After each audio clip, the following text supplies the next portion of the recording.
Alléluia, alléluia. Dieu merci parce que tu permets à ce que je puisse continuer avec les affermissements. Aujourd'hui, j'avais commencé à parler de dons du Saint-Esprit et je m'étais arrêtée. Alors aujourd'hui, je vais continuer et terminer sur le don du Saint-Esprit. Et nous avions parlé des classifications, définitions, et puis on a parlé de la première catégorie de dons des révélations, et dans le don des révélations, on a parlé de la parole de connaissance. Et je me suis arrêtée là où je lisais. J'étais en train de lire 1 Samuel 9, 15 à 20. Je vais prier. Père éternel, merci, parce que je vais continuer ces affermissements. J'ai besoin de toi. Parle-moi, utilise-moi pour la gloire de ton nom. Seigneur, fais que toute personne qui va écouter cette parole soit guérie, transformée, changée. Seigneur, que ces messages soient scellés par le sang de Jésus et que le Saint-Esprit puisse agir au nom de Jésus. Amen. Je vais recommencer à lire 1 Samuel 9, 15 à 20. Donc, si vous regardez dans la première version de don du Saint-Esprit, vous allez voir là où je me suis arrêtée, vous allez continuer. Alors, 1 Samuel 15 à 20 dit ceci. Or, la veille, l'Éternel avait fait cette révélation à Samuel. Demain, à cette même heure, lui avait-il dit, je t'enverrai un homme du territoire de Benjamin. Tu lui conféreras l'onction pour l'établir chef de mon peuple Israël. Et il le délivrera de Philistins, car j'ai vu la misère de mon peuple et j'ai entendu sa plainte. Dès que Samuel aperçut Saoul, l'Éternel l'avertit. Voici l'homme dont je t'ai dit qu'il gouvernerait mon peuple. Saoul aborda Samuel au milieu de la porte et lui demanda, peux-tu m'indiquer où est la maison de l'homme qui reçoit des révélations? Samuel lui répondit, c'est moi, cet homme qui reçoit des révélations. Passe devant moi et montons au lieu. Ton serviteur et toi, vous mangerez avec moi aujourd'hui. Demain matin, je te laisserai repartir après avoir répondu à toutes les questions qui te préoccupent. Quand Osanès disparut, il y a 3 jours, ne t'en inquiète plus, elles sont retournées. D'ailleurs, à qui est réservé tout ce qu'il y a de précieux en Israël? N'est-ce pas à toi et à toute ta famille? Amen. Donc, on va aussi lire dans 1 Samuel 10, 21, 22. Puis, il fit approcher la tribu de Benjamin par famille. Et le sort désigna la famille de Matri. Finalement, ce fut Saoul, fils de Kitch, qui fut désigné. On le chercha, mais on ne réussit pas à le trouver. Alors on interrogea de nouveau l'Éternel en demandant, y a-t-il encore quelqu'un qui soit venu ici? Et l'Éternel répondit, oui, il se cache du côté des bagages. Acte 9, 10 à 17 dit ceci. Or, à Damas vivait un disciple nommé Ananias. Le Seigneur lui apparut dans une vision, lui dit, Ananias. Oui, Seigneur, répondit-il. Et le Seigneur lui dit, lève-toi et va dans la rue que l'on appelle la rue droite et dans la maison de Judas. Demande à voir un nommé Saoul, originaire de Tars, car il prie et dans une vision, je suis désolée, dans une vision, il a vu un homme du nom d'Ananias entrer dans la maison et lui imposer le main pour lui rendre la vue. Mais Seigneur, répliqua Ananias, j'ai beaucoup entendu parler de cet homme de plusieurs côtés. On m'a dit tout le mal qu'il a fait à ceux qui appartiennent à Jérusalem. De plus, il est venu ici muni de pouvoirs qui lui ont accordé les chefs de prêtres pour arrêter tout ce qui t'est pris. Mais le Seigneur lui dit, va, car j'ai choisi cet homme pour me servir. Il fera connaître qui je suis aux nations étrangères et à leurs rois, ainsi qu'aux Israélites. Je lui montrerai moi-même tout ce qu'il devra souffrir pour moi. Ananias sortit donc et, arrivé dans la maison, il imposa le main à Saoul et lui dit, Saoul, mon frère, le Seigneur Jésus qui t'est apparu sur le chemin, par lequel tu verras, m'a envoyé pour que la vue te soit rendue et que tu sois rempli du Saint-Esprit. Amen. Notez bien, la vision en soi n'est pas un don, mais une opération. Elle se retrouve dans la parole de connaissance et de sagesse, ainsi que dans le discernement des esprits. Alors, on a parlé de ça. B, le don de discernement des esprits maintenant. Ce don n'est pas permanent. C'est une détection des esprits par une capacité surnaturelle. Il permet de savoir Quel est l'esprit qui opère dans une personne ou dans une assemblée? Il permet de distinguer les esprits et de juger les prophéties, les langues ainsi que l'interprétation de langues. Exemple, Actes 16, 16, 18. Un jour que nous nous rendions au lieu de prière, une esclave vint à notre rencontre. Elle avait en elle un esprit de divination et ses prédications procuraient de grands revenus à ses maîtres. Elle s'est mise à nous suivre, Paul et nous, en criant à tue-tête. Ces hommes-là, ce sont des serviteurs de Dieu très haut. Ils viennent vous annoncer comment être sauvés. Elle fit cela plusieurs jours de suite. À la fin, Paul, excédé, se retourna et dit à l'esprit, « Je t'ordonne au nom de Jésus-Christ de sortir de cette femme. » À l'instant même, il la quitta. Les dons de discernement des esprits. Amen. Acte 13, 6 à 11. Ils traversèrent toute île et arrivèrent à Paphos. Et trouvèrent là un magicien juif nommé Bar-Jésus qui se faisait passer pour un prophète.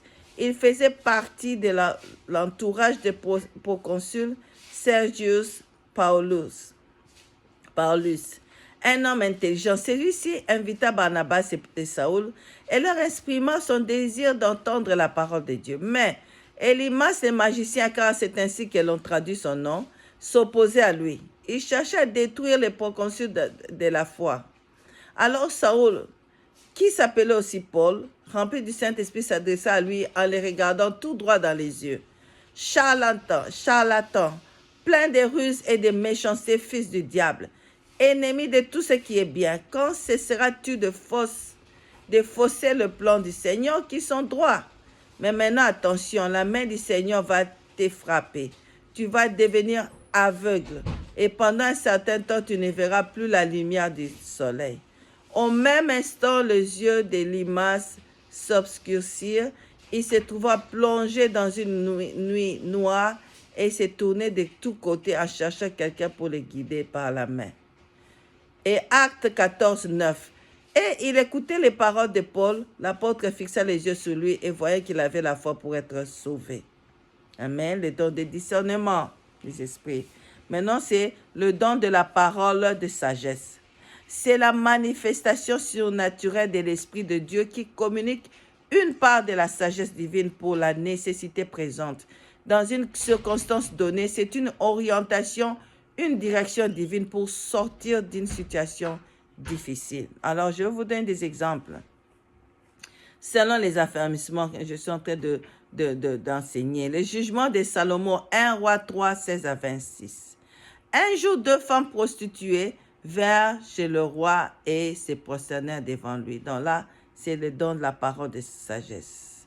1 roi 3, 16 à 26.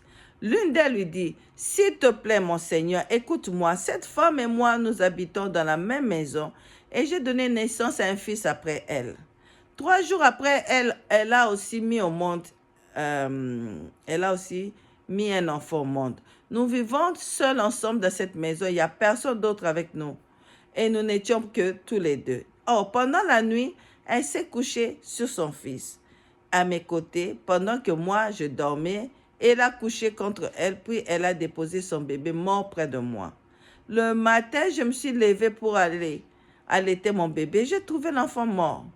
Le jour venu, je l'ai examiné exactement et j'ai reconnu que ce n'était pas mon fils que j'avais mis au monde. C'est faux, interrompt l'autre femme. C'est mon fils qui est vivant et le tien est mort. Pas du tout, riposta la première. C'est mon fils qui est mort, c'est ton fils qui est mort et le mien qui est vivant. Elle continua à se disputer ainsi devant le roi. Celui-ci déclara finalement, l'une dit, « C'est ici mon fils qui est vivant et c'est le tien qui est mort. » Mais l'autre dit, « Pas du tout, c'est ton fils qui est mort et le mien qui est vivant. » Eh bien, ajouta le roi, « qu'on m'apporte une épée. » On lui apporta une épée, alors il dit, « Coupez l'enfant vivant en deux et donnez-en une moitié à chacune. » Alors, la mère de l'enfant vivant, poussée par son amour pour son fils, s'écria, « De grâce, mon Seigneur, qu'on lui donne le bébé vivant, qu'on ne le fasse pas mourir. » Mais l'autre dit, « Non, coupez-les en deux, ainsi il ne sera ni à moi ni à toi. » Actes 23, 1 à 10. Paul fixa ses regards sur tous les membres du Grand Conseil et déclara, « Mes frères, j'ai vécu devant Dieu jusqu'à ce jour avec une conscience parfaitement pure. » Mais le grand prêtre Ananias ordonna à ceux qui étaient près de Paul de les frapper sur la bouche. Paul lui dit alors, « Dieu lui-même va te frapper, Mireille blanchie. Tu sièges là pour me juger selon la loi, et voilà que tu violes la loi en ordonnant de me frapper. » Les assistants s'écrièrent, « Tu oses injurier les grands prêtres de Dieu. » « Frère, reprit Paul, j'ignorais que c'était les grands prêtres, car je sais bien qu'il est écrit, tu n'insulteras pas les chefs de ton peuple. » Paul savait que le conseil était composé par une part des Sadducéens pour l'autre des pharisiens. Et il s'écria au milieu du conseil, « Frère, je suis pharisien et fils de pharisien. Si je suis mis en accusation, c'est pour notre espérance de la résurrection de mort. » Ces mots provoquèrent une dispute entre pharisiens et sadducéens, et l'assemblée s'est divisée en deux. Les sadducéens, en effet, déclarent qu'il n'y a pas de résurrection, pas plus que d'anges ou d'esprits, et les pharisiens affirmèrent le contraire.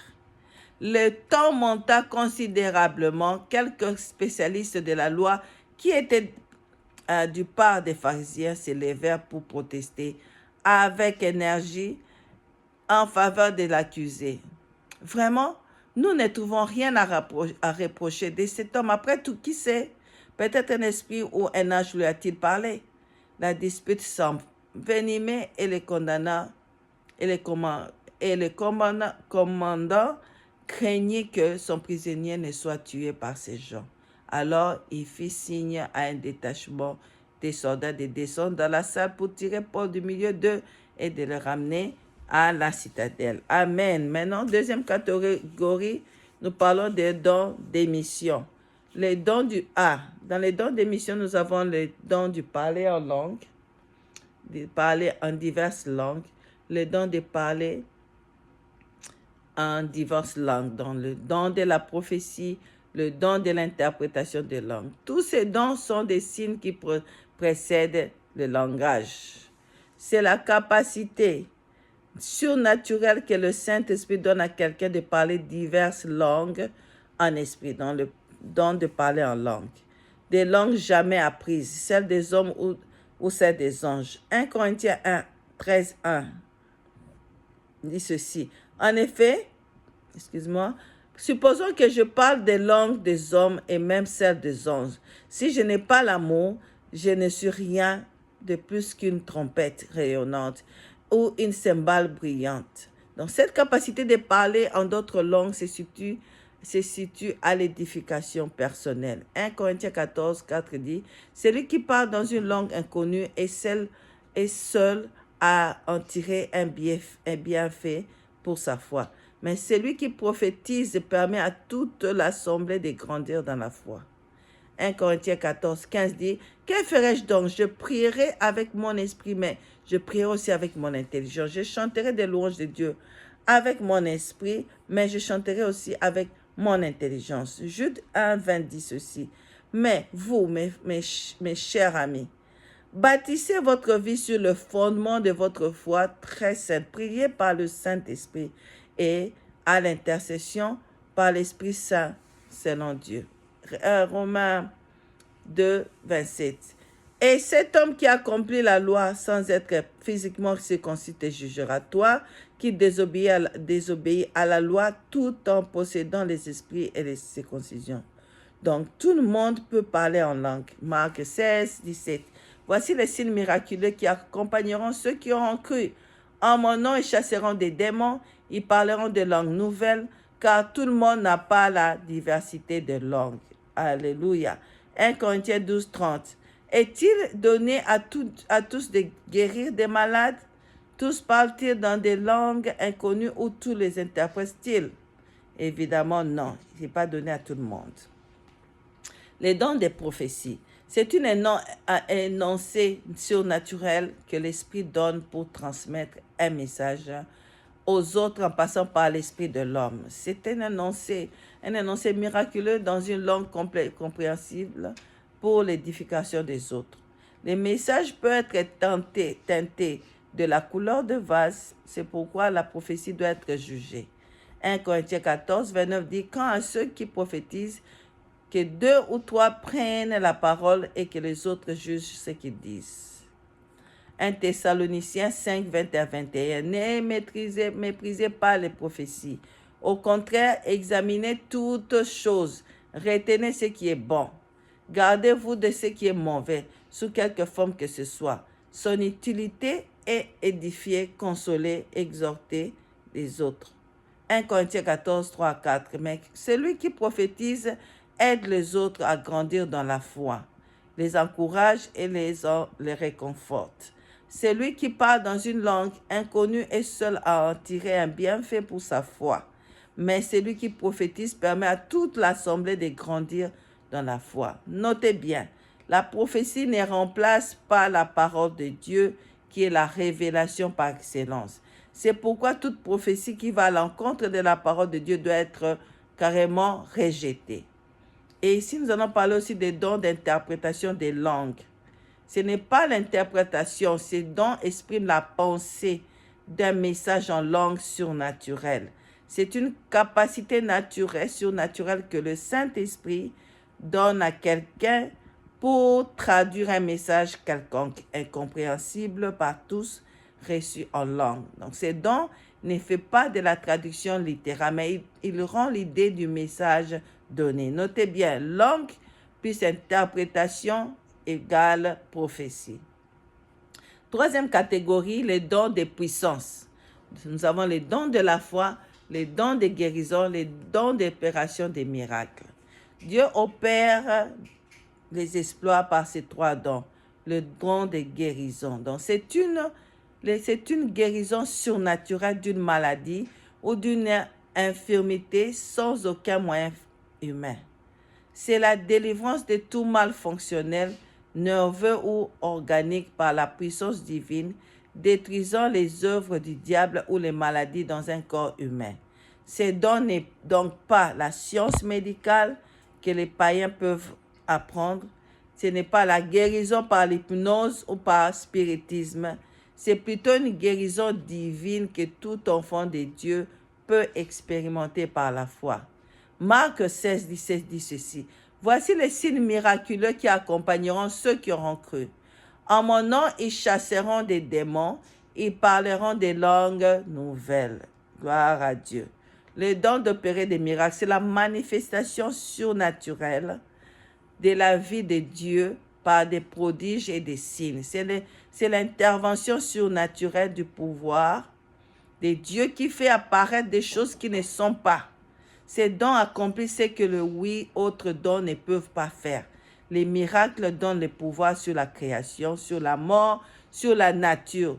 Par eux, Dieu se manifeste en maître de l'univers. Alors, par exemple, Acte 9, 40 à 43. Pierre fit sortir tout le monde, s'est mis à genoux et pria. Puis se tournant vers le corps, il dit, « Tabitha, lève-toi. » Alléluia. Elle ouvrit les yeux, aperçut Pierre et s'assit. Celui-ci lui donna la main et l'aida à se lever. Puis il rappela les croyants et le veuve et la leur présentant vivants. La nouvelle eut vite fait le tour de la ville et beaucoup crurent au Seigneur.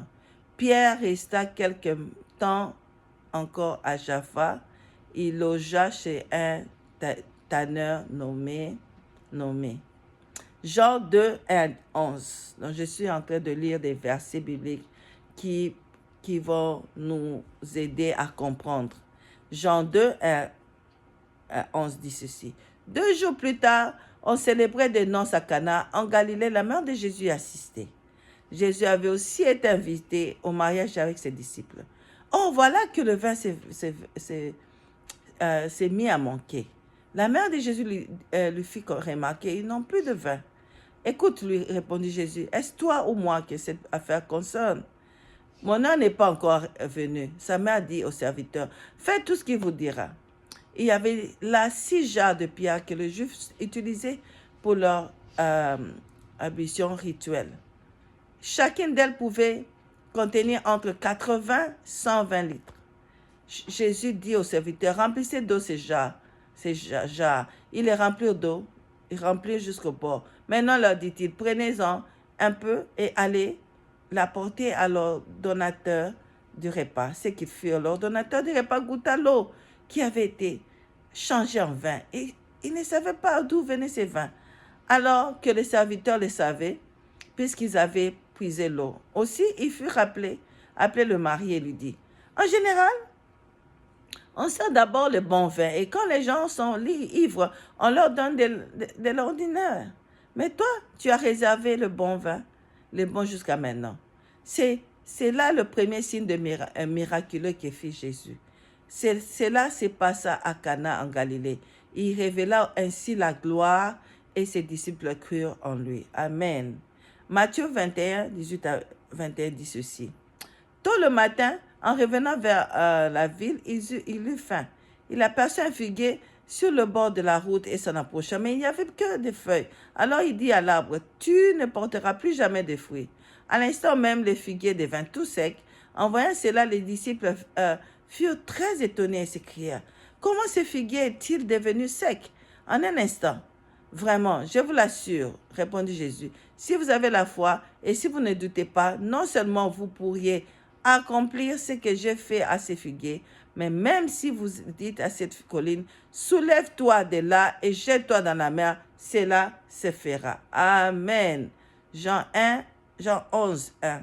Dans le village de Béthanie vivaient deux sœurs, Marthe et Marie, ainsi que leur frère Lazare.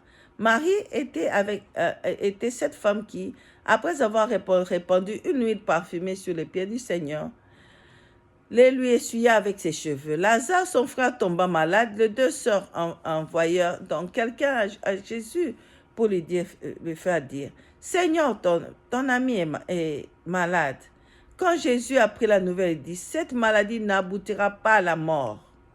Elle servira à glorifier Dieu. Elle sera une occasion pour faire apparaître la gloire du Fils de Dieu. » Or, Jésus était très occupé, très attaché, à Marthe, à sa sœur et à Lazare. Après avoir appris qu'il était malade, il resta encore 2 jours à l'endroit où il se trouvait. Puis il dit à ses disciples, retournons en Judée. Maître, lui dit-il, il n'y a pas si longtemps, ceux de la Judée voulaient te tuer à coups de pierre, et maintenant tu veux retourner là-bas. Y a-t-il pas 12 heures? Ok. Jésus répondit, y a-t-il pas 12 heures dans une journée? Répondit Jésus, si l'on marche pendant qu'il est jour, on ne bute pas contre les obstacles parce qu'on voit clair. Mais si on marche de nuit, on trébuche parce qu'il n'y a pas de lumière. Après avoir dit cela, il ajouta, notre ami Lazare s'est endormi, je vais aller le réveiller. Sur quoi les disciples lui dirent, Seigneur, s'il dort, il est en voie de guérison. En fait, Jésus voulait dire que Lazare était mort, mais les disciples avaient compris qu'il parlait du sommeil ordinaire.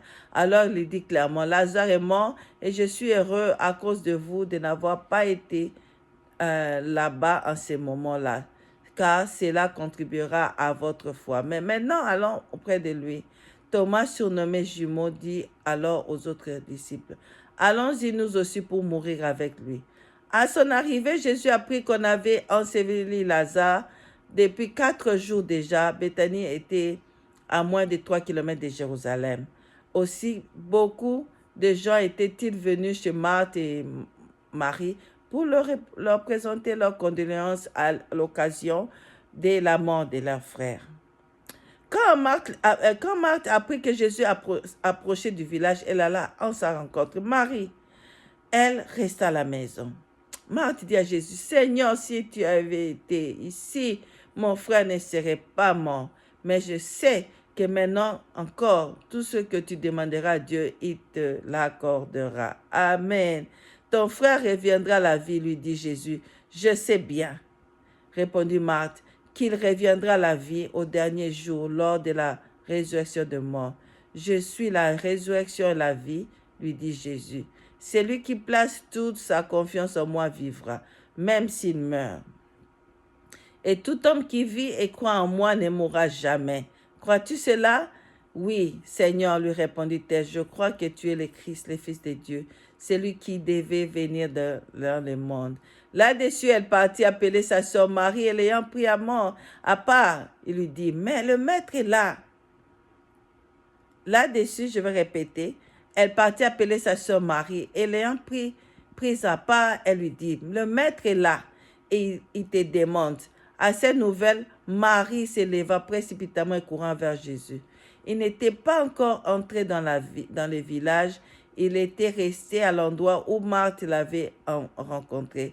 Ceux qui se trouvaient dans la maison avec Marie pour la consoler la virent s'élever brusquement et sortir. Ils la suivirent pendant qu'elle était au tombeau pour y pleurer. Marie parvint à l'endroit où était Jésus. Dès qu'elle le vit, elle se jeta à ses pieds et lui dit, « Seigneur, si tu avais été ici, mon frère ne serait pas mort. » En le voyant pleurer, elle et ceux qui l'accompagnaient, Jésus fut profondément indigné et ému. « Où l'avez-vous enterré ?» demanda-t-il. « Viens, Seigneur, lui répondit-il, tu verras. » Jésus pleura. Alors tous dirent, « Voyez comme il l'aimait. » Quelques-uns remarquaient, « Il a bien rendu la vue à l'aveugle. N'aurait-il pas pu empêcher que Lazare meure? » Une fois de plus, Jésus fut profondément bouleversé. Il arriva au tombeau, c'était une grotte dont l'entrée était fermée par une pierre. « Enlevez la pierre, dit Jésus. » Marthe, la sœur du mort, dit alors, « Seigneur, il doit déjà sentir. Cela fait 4 jours qu'il est là. » Jésus lui répondit, « N'ai-je pas dit, si tu crois, tu verras la gloire de Dieu. » Alléluia. Jésus répondit, « N'ai-je pas dit? » Alléluia. On nota donc la pierre. Alors Jésus, tournant son regard vers le ciel, dit, « Père, tu as exaucé ma prière et je t'en remercie. Pour moi, je sais que tu m'exauces toujours. Mais je parle ainsi, c'est pour que tous ceux qui m'entourent croient que c'est toi qui m'as envoyé. » Cela dit, il cria d'une voix forte, « Lazare, sors de là !» Et voici que le mort sortit du tombeau. Il avait les pieds et les mains entourés des bandes de lin, les visages recouverts d'un linge. Jésus dit à ceux qui étaient là, « Déliez-le dans ses bandes et laissez-le aller. » En voyant ce que Jésus avait fait, beaucoup de ceux qui étaient venus auprès de Marie crurent en lui. Quelques-uns cependant s'en allèrent trouver les pharisiens et leur rapportèrent ce que Jésus avait dit. Alléluia. Oh, gloire à Dieu. Nous allons toujours continuer à lire. Je vous laisse lire. Amen. Donc, je vais continuer avec, notez bien, quand quelqu'un naît aveugle et recouvre la vue dans la prière, c'est ce qu'on appelle un miracle. Tandis qu'un aveugle qui recouvre la vue, c'est une guérison. Amen. Alors, le don de la foi, c'est la manifestation surnaturelle de la foi de Dieu, qui n'a pas besoin d'être fortifiée, qui produit des miracles. C'est la foi de Dieu qui vous est communiquée par l'Esprit dans une circonstance donnée. C'est comme si Dieu voyait à votre place. Le doute n'a plus de place même pour le sceptique. Cette foi dépasse toute compréhension parce qu'elle est de Dieu. Elle est venue reçue et qu'elle est souvent reçue par révélation. On ne peut pas l'irriter. Amen. Comment le don de la foi s'exerce-t-il? Il peut s'exercer d'une manière passive.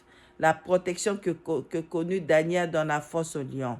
Daniel était passif, calme, comme d'une manière active, la mise à mort du lion par Samson. Le don de foi s'exerce également par la proclamation de paroles de la foi. Dans ces cas-là, les paroles prononcées par l'homme de Dieu sous l'inspiration de l'Esprit sont appuyées par Dieu comme s'ils étaient ses propres paroles. Les résultats ne sont pas toujours visibles immédiatement, mais ils sont garantis. Ces dons peuvent être utilisés sous plusieurs aspects et dans plusieurs domaines, pour bénir, pour maudire, pour créer, pour détruire. Josué 10, 12 à 14 dit ceci.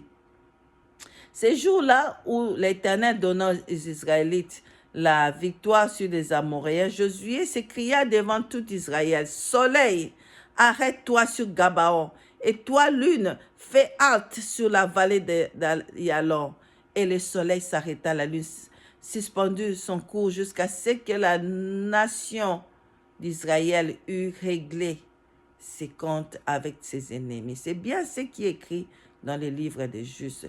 Le soleil s'immobilisa au milieu du ciel et différa son coucher pendant environ un jour entier. Amen. Jamais auparavant, jamais depuis lors, il y eut des jours comparables à celui-là où l'Éternel a écouté la voix d'un homme. C'est ce qu'il a combattu lui-même pour Israël. Amen. 1 roi 17, 1. Un prophète nommé Élie, originaire du village de Tichibi, en Galade, vint dire au roi Akab: aussi vrai que l'Éternel, le Dieu d'Israël, que je sers est vivant, il n'y aura ces prochaines années ni rosée, ni pluie, sauf si je le demande. Amen. Jacques 5, 17 dit ceci: Élie était un homme tout à fait semblable à nous. Il cria avec insistance pour qu'il ne pleuve pas, et pendant 3 ans et demi, il ne tomba de pluie sur le sol. Et là, vous pouvez vous-même lire Acte 13 entièrement. Autre fonction des dons de foi, être préservé de façon surnaturelle dans des circonstances dangereuses. On nous donne des exemples des Hébreux compagnons de David et Daniel. Daniel 3, 15 à 16, vous pouvez lire. Nous avons Shadrach, Meshach, Abednego. Vous voyez comment ils étaient protégés dans les fours à feu. Et voilà. Donc, croire à des promesses incroyables de Dieu. Abraham qui fut fortifié par la foi. Romains 4, 19 à 21. Il considéra son corps qui était comme mort. Il était presque 100 ans, celui de Sarah qui ne pouvait plus donner la vie. Et sa foi ne faiblit pas. Comment recevoir les dons spirituels? Il faut désirer le don du Saint-Esprit dans sa vie.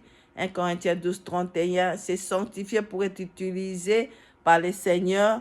2 Timothée 2, 21. Si quelqu'un se garde pur de tous ces dont j'ai parlé, il sera un vase destiné à un noble usage. Purifié, utilisé à son propriétaire, disponible pour toutes sortes de bonnes œuvres. Avoir la foi dans les promesses de Dieu et se mettre à son service. Soyez actifs dans l'œuvre du Seigneur. Amen. Je m'arrête là. Que Dieu vous bénisse.